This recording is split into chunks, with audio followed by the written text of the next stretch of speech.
So I actually started in a STEM program in high school. So I was doing COBOL, Fortran, Pascal, all that. I really liked programming and whatnot, but I really wanted to control and shape the way things were getting made. Welcome back to another episode of Gaining the Technology Leadership Edge. New shows every single Wednesday. Thanks for being here. Today, my guest is Crystal Larsh. Welcome to the show, Crystal. Hey, how's it going today? Great, great. Nice of you to be here. Really appreciate it. So let's kind of just jump right in. All right. So with you've got over 2 decades of experience in technology, project and product management. So what drew you to the field? So I actually started in a STEM program in high school. So I was doing COBOL, Fortran, Pascal, all that. I really liked programming and whatnot, but I really wanted to control and shape the way things were getting made. And so when I went to college, I went for a product strategy specialty in marketing, and that's kind of how I got started in it. Awesome, awesome. Looking back at your career, is there a project or achievement that you're the most proud of and why? Oh man. So this one's a little far back, but I used to work in gambling, so video poker slot machines, and I was contracted at Spilo, IGT now, I believe, bottom out. And so I had a team in Moncton, New Brunswick. We had people out in Poland, a couple other places around the globe. I live here in Texas, and like having to go up between the teams and manage everybody from afar. And this was before, working remote was like the norm. So it was so interesting trying to pull so many pieces together. But I was working on the province of Manitoba and replacing their entire transaction server, infrastructure, the actual hardware, the firmware, the operating system for all of their casinos across the province. Plus, no big deal, adding new cabinets for them to play on and the games and the firmware and hardware for that too. It was about a 3-year project, and we did some R&D stuff to add some new modules to it. And it was just such a beautiful program. Mostly went off without a hitch. Not saying that there wasn't some threats of strangling here and there, but So my research tells me that you're a pretty fierce DEI advocate.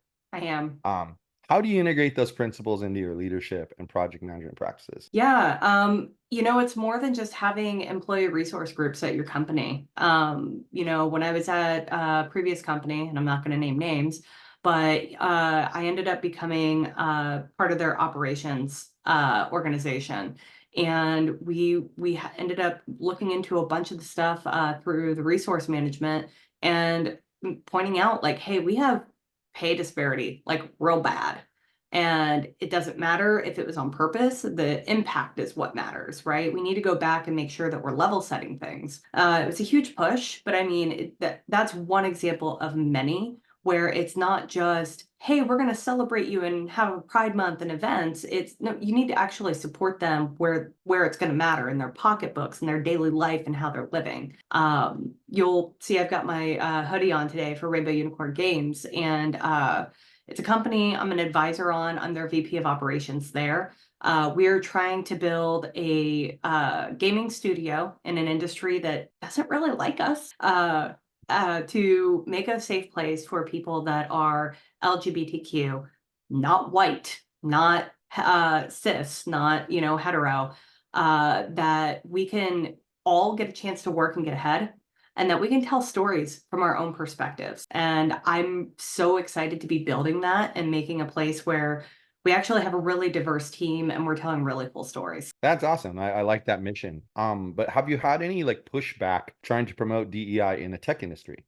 Oh, so much. So much. I had one instance where, oh man, and I'm going to tell the story, but I need to acknowledge the fact that while I went to bat for this person, and I went to bat pretty hard, uh, not everybody has that luxury. Not everybody can afford to have retaliation happen to them, to lose their job, to lose their livelihood. So when I tell this story, I want to inspire people, but I understand that not everybody can do this. But I had a tech lead who was trans and was out, and his manager, their manager, see, I'm screwing it up, and our VP of engineering, and like pretty much the whole tech org, because they followed suit of the leadership, were misgendering them and using their dead name repeatedly in front of people. And I would remind the VP of engineering and be like, hey, they use they, them. Please stop. And oh, I didn't know that. And I'm like, my dude, here's the 3 screenshots from the time before I told you, and you said it's the first time. So I had multiple discussions. I even said, hey, you don't have to use a pronoun. You could just say their name. It's really that easy. And oh, I promise I'm going to do better. And they didn't. And so I ended up going to HR about it. I filed a complaint, and HR tried to sweep it under the rug. And they're like, oh yeah, we're going to talk to them. It'll be okay. And I'm like, okay, I've now talked to you about this 2 or 3 times. And they're like, well, if you want to file a formal complaint, I was like, I did right here. Here's the screenshot.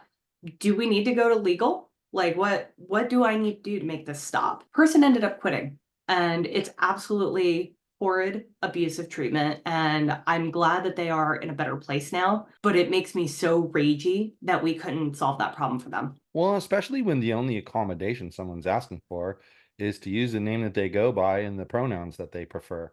And we It's do it not all like the time when people get married and change their last name. it's not like they're asking you for like special accommodations where you have to like build them a complete different door to the office or some silly thing like that, you know? That's Um, right. I I often like I've had people on the show who are very, very pro DEI and very, very anti DEI. And the ones who are anti, I tend to ask them, like, well, why?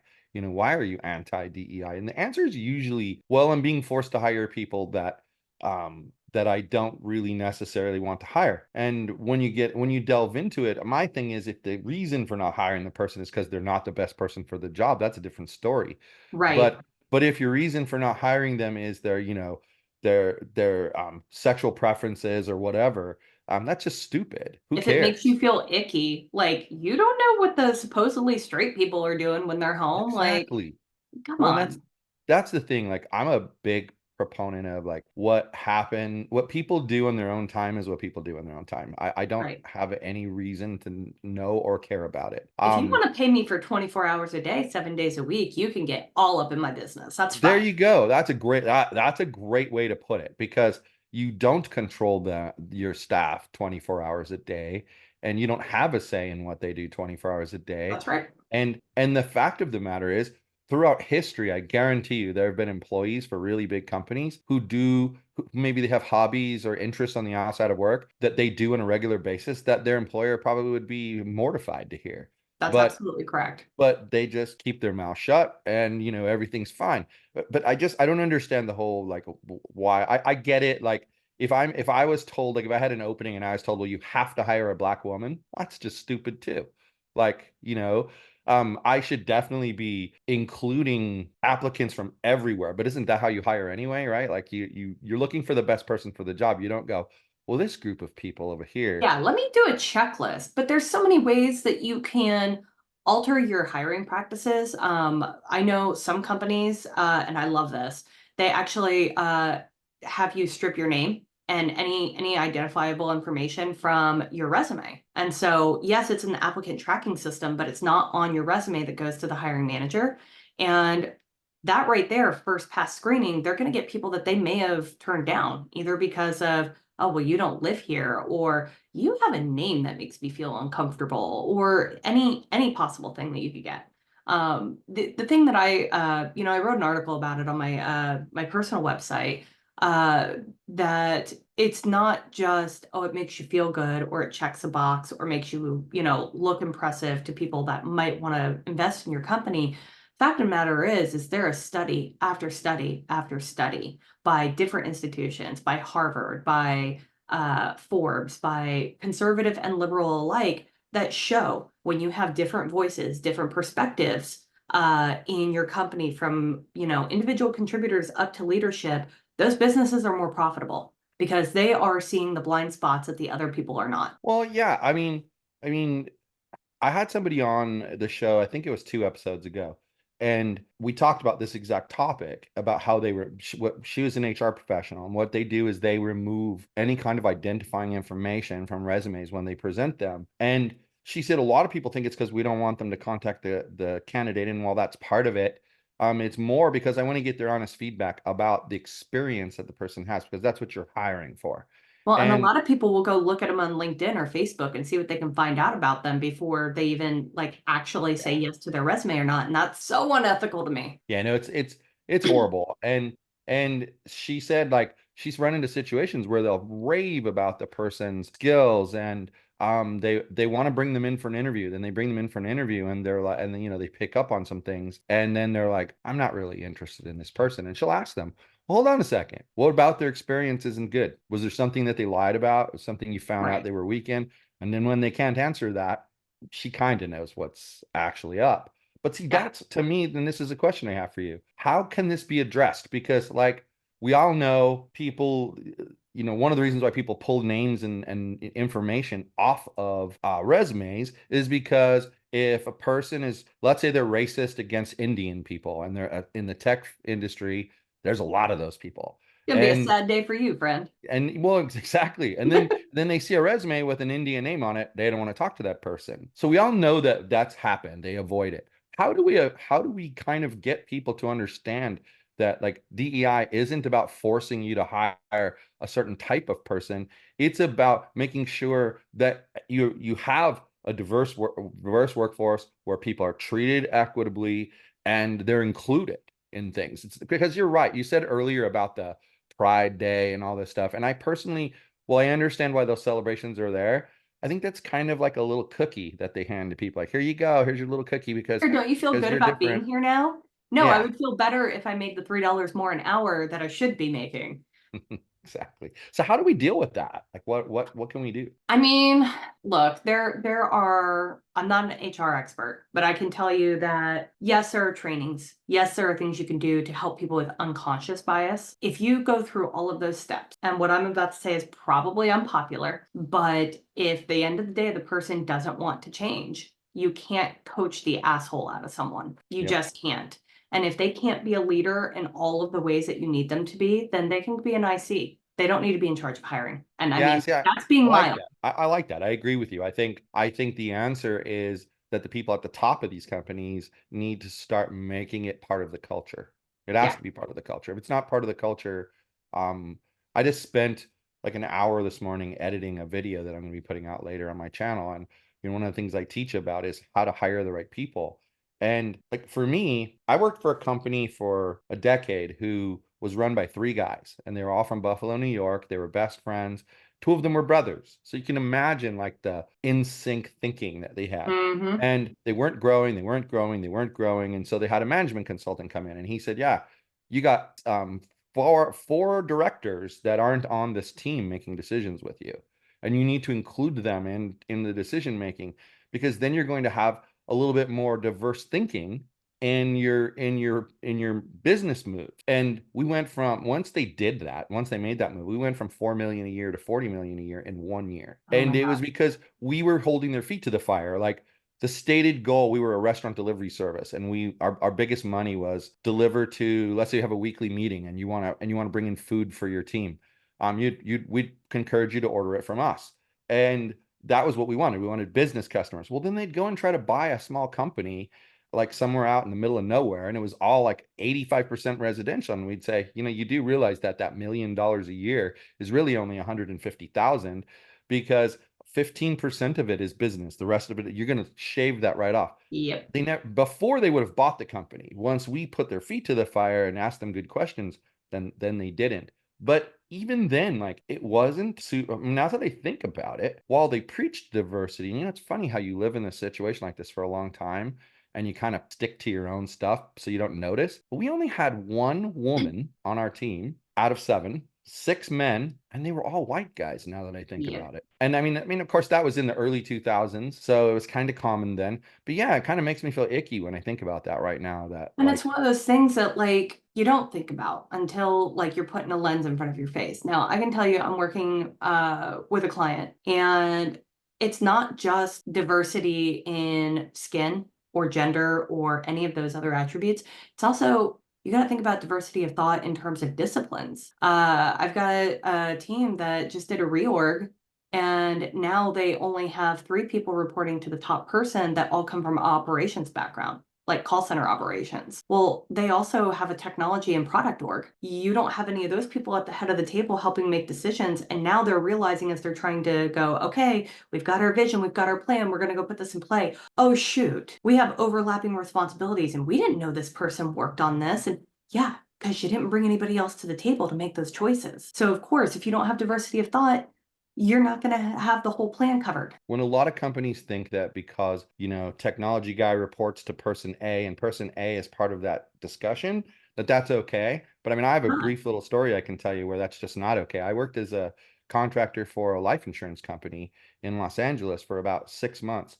And right before we got there, they had gone through a huge layoff of people who were COBOL programmers because they didn't use COBOL anymore. right? And a lot of them had been there for years and years and years and had a lot of knowledge about the organization, where it was headed. So what they did was they shifted them over to be like project managers over certain groups. And mine was the Microsoft.NET group. And so I have this COBOL guy who knows nothing about web development. He doesn't know anything about .NET. And he's representing us in meeting. And so he comes back one day from a meeting and he says, all right, these are the things that they want. This one here they need by tomorrow, and this one here we can wait 2 weeks. Well, you want to know what the thing was that we could wait for 2 weeks? They wanted to move a button from the left side of the page to the right side of the page. Would have taken 5 minutes. But the thing he said that they wanted by tomorrow, and mind you, this is back pre-2000 when everything was Sure. hand coded. There were no libraries for anything. So it took time. They wanted to sort every table, every row in the every column in the table. They wanted to be sortable. And he said, oh, yeah, we can write that for you by tomorrow. Completely misunderstanding. He had it backwards. We could get them the button by tomorrow and the sort in 2 weeks. Even if And he wasn't familiar with modern languages, that wasn't possible in COBOL by tomorrow. yeah, yeah, that's the thing. But you've got people representing you who Yeah, don't that don't understand. have the And you need that knowledge. person, right? You need a tech person at the table if you're a tech-based business. You just do. If you're going to make a decision on any discipline, you need representation from that area to inform. It's just plain and simple. 100%. So let's switch gears a little bit. Tell me about the inception of Tabletop PM.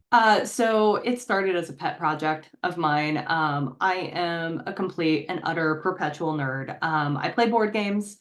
I have, and sure, Monopoly, but like, what my favorite game that I will play anytime, anywhere is Betrayal at House on the Hill, which is like Scooby-Doo meets a choose your own adventure story. Uh, and I have, I think, three of those IKEA cube shelves that are 5x5 full of games. Every year I spend 5 days in Dallas at the BGG Board Game Geek convention in my pajamas, schlepping around playing board games till 3 a.m. So what I wanted to do is because I found I am autistic and have ADHD, and I find that I understand concepts and relay concepts really well when I can give you an analogy or metaphor. And I have found that with board games, you can actually relate a lot of business concepts to people. And so I decided to marry those two concepts and start writing articles around agile, whether it was project or product management. And it resonated with people. People were actually able to like read it and go, oh, okay, that makes sense. And so I like to send stuff to clients, or I'll write up stuff special for some of my consulting clients. That's awesome. That's awesome. I like that. So what advice would you give to the next generation of tech leaders, especially those who are underrepresented, to help them succeed in the tech industry? Oh man, no easy questions, huh? I would say this. We are not in the age anymore where you work somewhere for 20 years and get a watch and retire early. It's just not what it is. And I think with the last year of layoffs, it's real evident that that's not going to happen. And I mean, it's been that way for a little while, for good last 10 years. And most people don't stay anywhere longer than 2 years. But here's the thing, especially if you're in gaming, a lot of those companies do like huge bonuses as part of your compensation package. And a lot of people would count on those. And then when they didn't come, they were SOL, or they would get laid off before bonuses would happen. And so the money that you were depending on is no longer there. What I highly recommend for people to do, especially with the industry the way it is right now, if you are fortunate enough to have those types of bonuses and those types of jobs, you need to be squirreling some away because you need to have up to a year's worth of salary, or at least to cover your bills at any given time, because you don't know when it's going to go out from under you. During 2020, when everything went sideways, I was out of work, a full-time W-2 job, even though I was consulting for 10 months, and I'm Yeah. pretty dang skilled and educated. My contract's coming up right now with the client I have, and yeah, I can do biz dev. Yeah, I can string together some stuff, but I've only now just started getting interviews. And it's hard. It's really hard out there, especially if you are in any type of leadership role. They have started scaling back the amount of money that they're going to pay for some of these jobs. And so what you were making might not be what you're making anymore. And so the only thing I can say is shield yourself, protect yourself as much as possible, and network, network, network. Yeah, no, that's really good advice, and I'm with you. I one of the businesses I run is a NetSuite development and consultancy business, and normally the month of January is where we put a lot of ducks in a row, and then in February we end up with about 15 to 20 projects on the plate. This year we only have two. Yeah, They're big projects, but still they would have been big projects either way. But we only have two, and it's because people are not spending. I mean, they're just not spending at all. The one area where my business is helped by this is I also do fractional CTO work, and so yeah, they're more willing to hire that because they don't have to give me benefits, they don't pay any income right, taxes for me, and they're getting the benefit of my 30 plus years of experience without having to pay me $200,000 a year. So right. they And like that's all that. the rage now, like fractional CFOs, CTOs, Yeah. things like that. I do want to add too, because I know a lot of people are going through this right now. I did a panel for Global Game Jam a couple months ago for supporting people who had been laid off in all the game layoffs. And I think it's a really important point that people need to hear over and over. Layoffs are almost never about you. And if they are, you didn't want to be there anyway because they were going to make your life hell until you quit. So I can guarantee you, because I've been on the other side of the table, most of the people in the room making the decisions have never even met you. The tech executives that I work with, they often tell me that they need better focus. Many turn to caffeine, but concerns about health risks led me to seek alternatives. That's when I discovered Magic Mind. It's a small, herbal-like tea shot that I take each morning, packed with matcha, nootropics, and adaptogens to enhance focus and clarity. It's replaced my daily coffee, maintaining my focus throughout the day without the afternoon slump. For those seeking a boost in productivity, Magic Mind is offering a special deal for listeners of Gaining the Technology Leadership Edge.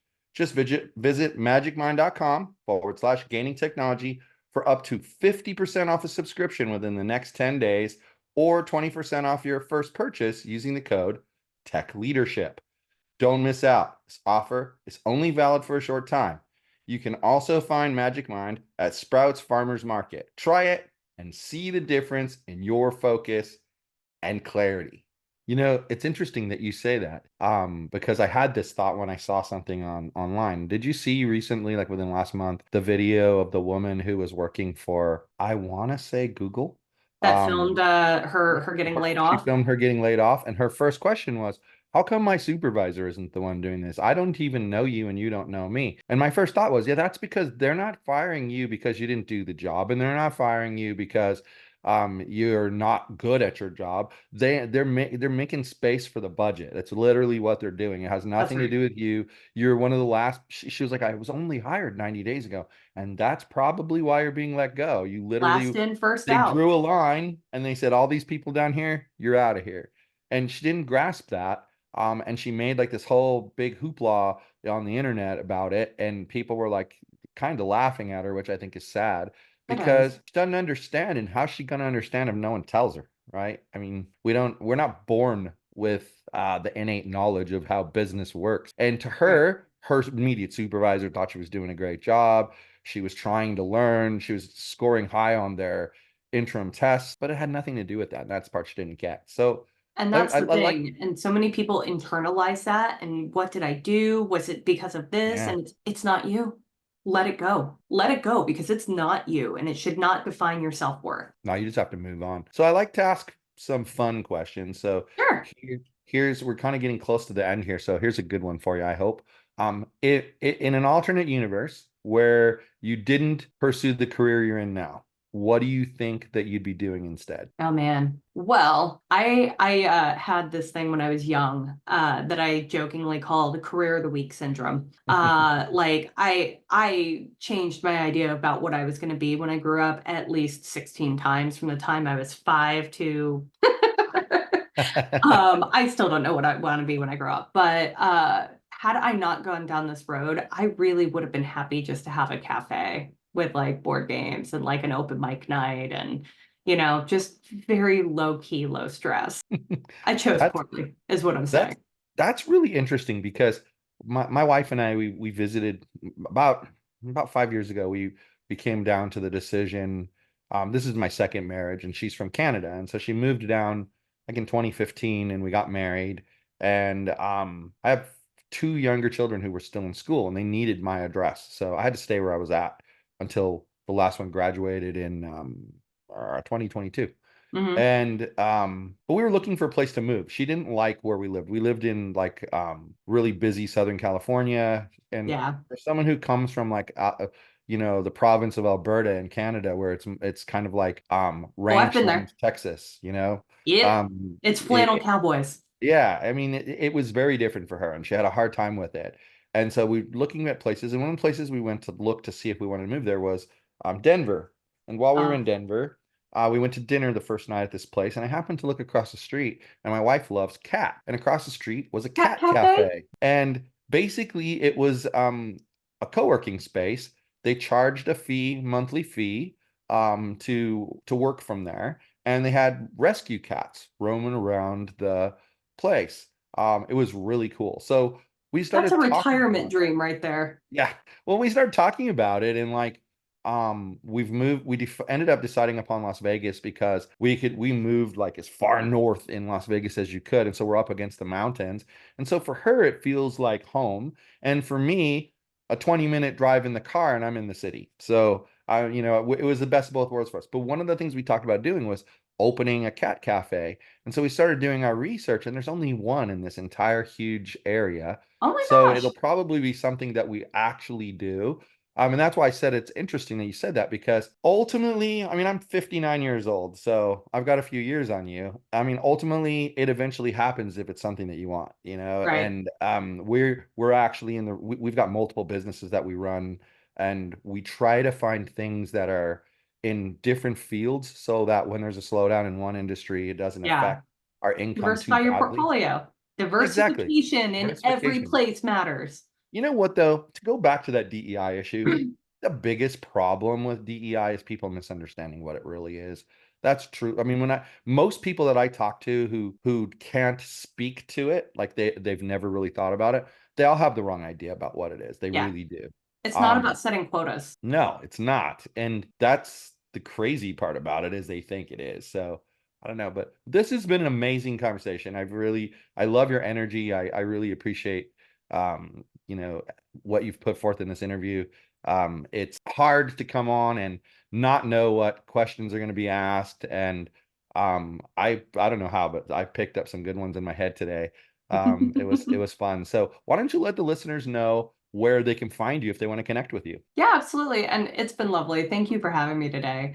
You can most easily reach me through LinkedIn. I know you're going to share the links, but I can also be reached at Crystal at Rainbow Unicorn Games or through my Tabletop PM site. Awesome, awesome. Well, again, I really appreciate you being here. Thanks again for your time and the great answers that you gave and the thought out answers that you gave. I do appreciate it. Thank you. It's been a pleasure. So, everybody, thanks for listening to Gaining the Technology Leadership Edge. Yet another episode in the books. Every Wednesday, 8 a.m., a new episode releases on YouTube and streams to LinkedIn and Facebook. Come back next week for another wonderful guest.